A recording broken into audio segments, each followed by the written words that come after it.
Muslimin yang saya hormati. Syiah sepanjang sejarahnya selalu berdarah. Awalnya atau asal muasalnya pembunuhan Umar bin Khattab. Dan mereka rayakan hari terbunuhnya Umar bin Khattab radhiyallahu taala anhu. Dan mereka punya khusus perayaan yang bernama Yaumul Ghufran, hari ampunan, atau Yaumul Furqan, hari pembeda, hari di mana ditegakkannya kebenaran dan tumbangnya kebatilan. Hari apa itu? Hari terbunuhnya Umar bin Khattab. Mereka gembira.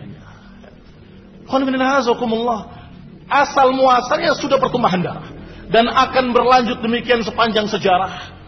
Bahkan hari ini siapa yang memberontak di Yaman? Syiah Rafidhah. Siapa yang membantai kaum muslimin di Syria? Syiah Rafidhah Ismailiyah. Siapa yang membuat kacau di Irak? Syiah Rafidhah. Kaum muslimin yang saya hormati, sungguh saya benar-benar mendengar nasihat dan tausiah muqaddimah dari Bapak Ketua MUI dan juga dari Pak Camat. Keduanya sungguh sangat menginginkan keindahan ukhuwah di tengah-tengah kaum muslimin. Kenapa saya katakan kaum muslimin? Padahal di tengah-tengah masyarakat ada orang-orang kafir. Karena kaum muslimin kalau terbimbing dalam agama yang hak, mereka bisa menjaga diri mereka untuk bersikap pada orang-orang kafir sebagai kafir dhimmi, yang tidak kemudian diperangi atau dibunuh atau ditumpahkan darahnya. Tetapi kalau kita terfitnah dengan ajaran-ajaran sesat, ajaran batil, saya khawatir mereka tidak paham masalah-masalah yang seperti itu. Seperti Khawarij. Dan uniknya di Ciamis ini, Syiahnya malah mengancam nanti kalau kita bergabung dengan NII. Subhanallah. Satu Syiah Rafidhah, satu Khawarij. Dua-duanya adalah kelompok yang selalu berdarah sejarahnya. Selalu sejarahnya berdarah. Dan subhanallah kedua-duanya adalah aliran sesat yang pertama muncul ketika sahabat masih hidup. Siapa yang membunuh Umar? Syiah Rafidhah atau cikal bakal Syiah. Siapa yang membunuh Ali bin Abi Thalib? Khawarij. Dua-duanya membunuh sahabat dan kemudian membuat pasukan dan memerangi penguasa. Kedua-duanya membuat satu perkara-perkara yang menyesatkan kaum muslimin dari segala sisinya. Akidahnya mereka rusak, ibadahnya mereka rusak, akhlaknya pun mereka rusak.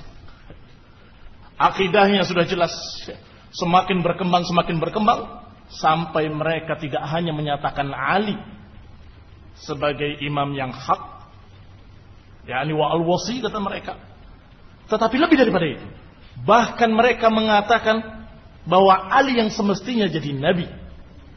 Jibril berkhianat dan mengirimkan wahyunya bukan kepada Ali tapi kepada Muhammad sallallahu alaihi wasallam. Demikian kata mereka. Yang lebih ekstrim lagi dari Syiah Rafidhah.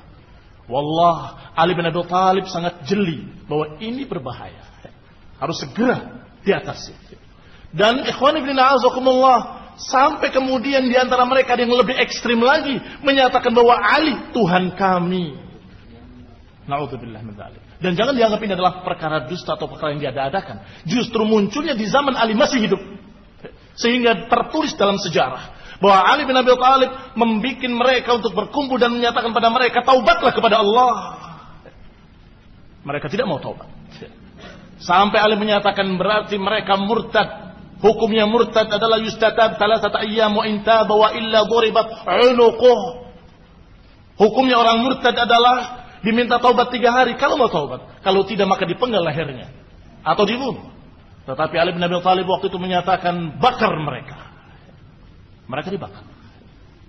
Dan mereka berkata tidak membakar kami dengan api kecuali Tuhan kami. Tetap yakin dalam keadaan di belumbang api bahwa Ali adalah Tuhan kami. Ikhwan fillah azakumullah muslimin yang saya hormati. Ini saya katakan untuk menunjukkan betapa kufurnya.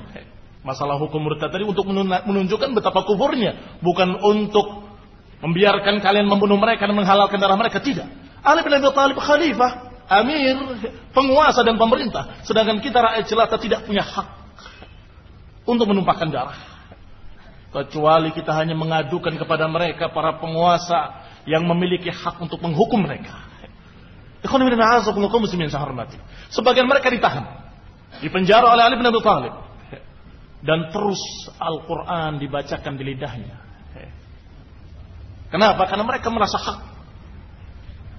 Yaitu sebagian kaum Khawarij juga ditangkap oleh Ali bin Abi Thalib. Diperangi mereka sebagaimana diperanginya para pemberontak.